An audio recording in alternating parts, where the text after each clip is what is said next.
Hello friends, இன்றைக்கி என்ன மழை டைமில் நம்ம ரோஜா செடி நடலாம். ரோஜா செடி மழை டைமில் நட்டால் நல்லா வளரும், அதுக்காக சொல்கிறேன் நான். அதே சமயத்தில் ஈர மண்ணில் எப்படி வச்சுக்கிறத பற்றி கூட நம்ம பார்க்கலாம். வீடியோக்குள்ளே போகிறதுக்கு முன்னாடி புதுசாக பார்க்குறவங்க நம்ம சேனலை சப்ஸ்கிரைப் பண்ணிக்கோங்க. வாங்க வீடியோக்குள்ளே போகலாம். இப்போது இந்த மண் தான் நம்ம நட போகிறோம். நீங்கள் ரெட் சாயிலு, மணல், கம்போஸ்ட்டு புதுசாக இப்போ தான் செடி வளர்க்க போகிறீங்க அப்படின்னா அவங்கெல்லாம் கம்போஸ்ட் எல்லாம் வச்சுருக்க மாட்டாங்க, வெஜிடபிள் கம்போஸ்ட்டு. நீங்கள் பச்சையாக கூட மிக்ஸி கப்பில் அரைச்சிட்டு சாயிலுக்குள்ளே கலந்து வச்சிடலாம், அப்படி கூட செய்யலாம்.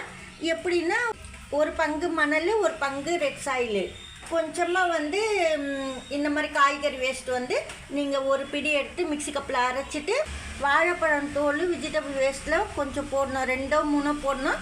போட்டு மிக்ஸி கப்பில் நல்லா அரைச்சிடணும். அரைச்சிட்டு வெஜிடபிள் வேஸ்ட்டோட அரைச்சிட்டு 2 ஸ்பூன் விழுது எடுத்து நீங்கள் ஒரு பிடி மொத்தமாக எடுத்துக்கிட்டால் கூட நீங்கள் அப்படியே செடி போட்டுடலாம். அதாவது ஒரு பிடி காய்கறி வேஸ்ட்டு, வெஜிடபிள் வேஸ்ட்டு சாயலுக்குள்ளே கலந்து செடி நட்டுடலாம். டீ தூளெல்லாம் அப்போவே போட தேவையில்ல.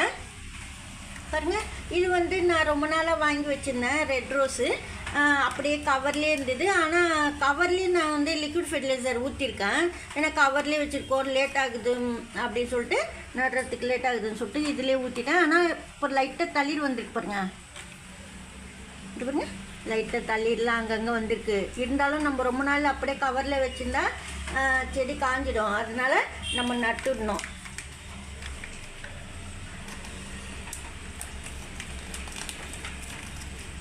மெதுவாக இந்த கவர்லேருந்து நம்ம பிளான்ட் எடுத்துகிட்டு,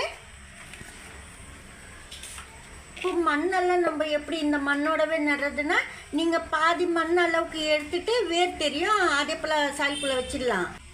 பாருங்கள், நான் சாயில் ஃபுல்லாகவே நீக்கிடலான்னு இருக்கேன். ஏற்கனவே ரொம்ப செம்மண்ணாக இருக்குது இந்த பிளான்ட்டு, அதாவது மணல் அப்படிலாம் இல்லை இதில். அதுக்காக நான் ஃபுல்லாக மண் எடுத்துடுறேன்.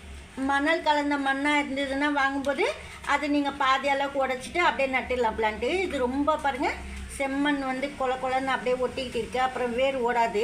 அதுக்காக நான் எடுத்துடுறேன். கம்மு மாதிரி இருந்தால் ரோஜா செடிக்கு ஆகாது, அதுக்காக சொல்கிறேன். மெதுவாக நம்ம தண்ணியில் கூட வச்சு எடுத்துடலாம்.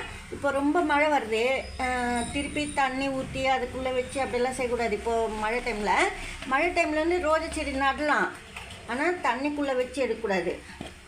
அப்படி எடுக்கிற மாதிரி இருந்தால் மழையில் வைக்கக்கூடாது பிளான்ட்டு. இப்போ இந்த மண் ஏற்கனவே பழைய சாயிலு, கம்போஸ்ட்டு, ரெட் சாயிலு மண்ணெல்லாம் கலந்துருக்கு. அதனால நான் எதுவுமே சேர்க்கலை, பழைய மண் இது. பாருங்கள், நல்ல மண் நல்லா ரவை போல் இருக்கும், சூப்பராக செடி வளரும். இது போல் இருந்ததுன்னா நம்ம கொடுக்குற எரு கூட நல்லா ஏற்றுக்கும் செடி. இப்போ வேர் தெரிகிற மாதிரி நல்லா நீங்கள் எடுத்துடணும். ரொம்ப கொஞ்சம் கூட செம்மண் இருக்கக்கூடாது, இது ரொம்ப ஒட்டின்னு இருக்குது பாருங்க. இது போல் வச்சுட்டு, ஆனால் இந்த தண்டு பகுதி சில பேர் உள்ளே வைக்கிறாங்க, உள்ளே வச்சா நல்லா சொல்கிறாங்க. ஆனால் அது போல் வச்சா எனக்கு சரியாக வரல, அதனால் நான் இப்படியே தான் வச்சுருது. ஆனால் 2 வருஷம் கழித்து இங்கெல்லாம் வேர் வந்துடுது. அப்போ நம்ம மண் கொட்டிக்கலாம் மேலுக்கு. ஏன்னா 2 வருஷம் 1 வருஷம் கழித்து தான் இங்கெல்லாம் வேர் விடுது. அந்த சமயத்தில் நம்ம கொஞ்சம் கொஞ்சமாக மண் போட அது ரொம்பிடும் தொட்டிக்குள்ளே. அதுக்காக சொல்கிறேன். பாருங்கள், இது போல் போட்டுட்டு நீங்கள் வெஜிடபிள் வேஸ்ட்டாக அப்போயே போடலாமான்னா போடலாம். ஆனால் நீங்கள் தண்ணி ஊற்றக்கூடாது. பாருங்கள், இப்போ நான் புதுசாக வச்ச செடிக்கு போடலாமான்னா நீங்கள் புதுசாக இப்போ இது போல் மண்ணில் கலந்துட்டு மிக்ஸி கப்பில் அரைச்சிட்டு மண்ணுக்குள்ளே கலந்து நட்டுடுங்க, புதுசாக நடுறவங்க. இப்போ நான் நட்டுட்டு இது போல் போட்டுடுறேன்.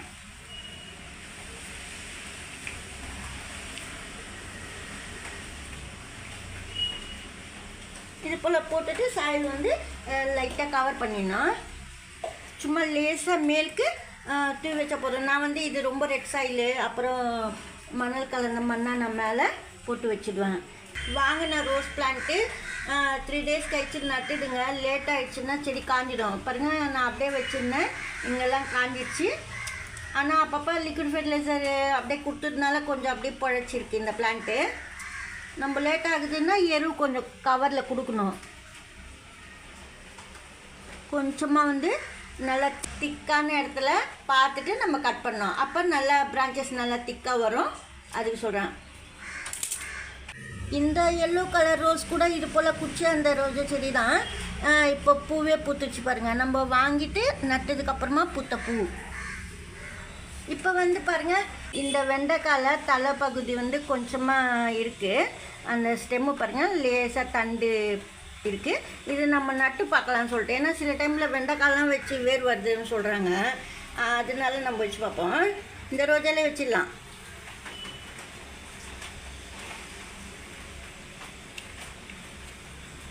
வருதான்னு நம்ம பார்ப்போம். வரலன்னா தூக்கி போட வேண்டியதுதான். எதுக்கு இது போல் ரோஜா செடியில் வைக்கிறோன்னா, எப்படி நீ எரு கொடுக்க போகிறது இல்லை இந்த பிளான்ட்டுக்கு. ஒரே டைம் இப்போதைக்கு கொடுத்துருக்கோம். ஒரு 15 days வரைக்கும் நான் இந்த பிளான்ட்டுக்கு எரு கொடுக்க மாட்டேன். அதுக்காக நான் இந்த வெண்டைக்காய் வந்து இதில் நட்டுட்டேன். இந்த வீடியோவில் தான் பிடிச்சிருந்தா லைக் பண்ணுங்கள். நன்றி, தேங்க்யூ.